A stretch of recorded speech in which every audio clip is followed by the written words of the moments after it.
One of the best resources on the web for activities is the Hour of Code website. The Hour of Code is a set of short, exciting activities designed to get students anywhere from third grade to high school and beyond excited and interested in programming. So these activities are highly interactive, they're very approachable, they're designed for brand new programmers of a variety of ages and situations and interests.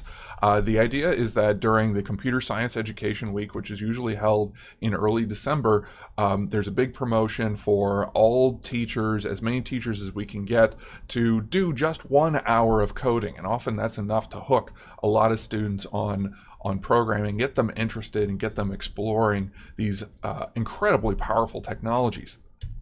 If you want more information about Computer Science Education Week, you can go to csedweek.org, all one word, and we can go to hourofcode.com and find some of these resources. So let's take a little tour of the Hour of Code website. So the website is at hourofcode.com, and when you first go there, you get a bunch of options here. So there's a big promotion page of all kinds of stuff that's interesting. You can apply to get some hardware, which is super cool. Kids love robots, and see some of the what other people have done, some promotional videos from last year, and things like that. The most interesting pieces are these two sections, the how-to and the activities page. The how-to page gives a good introduction on how to present how to do guides for bringing the Hour of Code into your classroom.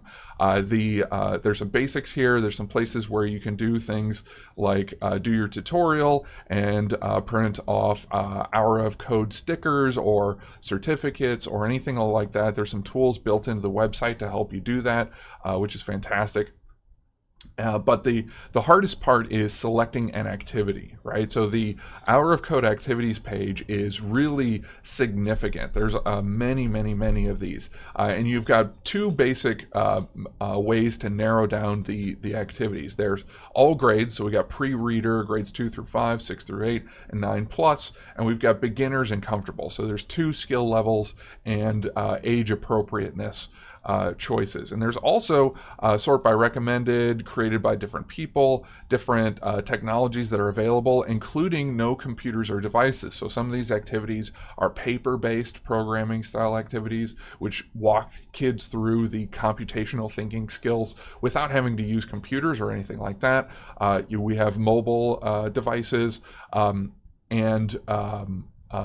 of course, using different computers, and that's where most of them are. And then there's interest areas you can use for the topics.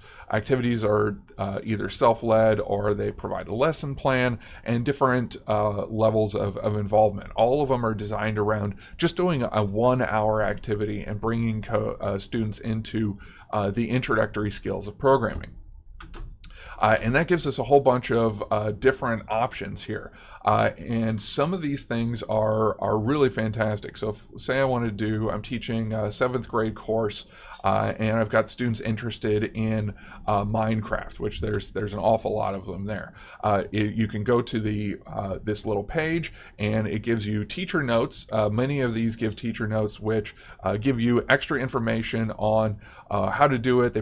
Sometimes they'll provide lesson plans. Sometimes they have a tutorial. There's all kinds of great information that helps you facilitate this activity in your classroom. And then there's a website that you can share with your students, and that will take you to the activity itself. And you just hit start, and you can dive into these projects.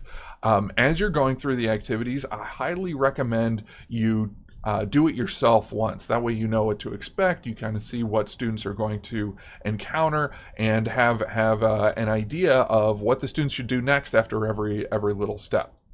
So after this video, we're going to look at some example activities and look at how we choose the activities that are appropriate for your classroom.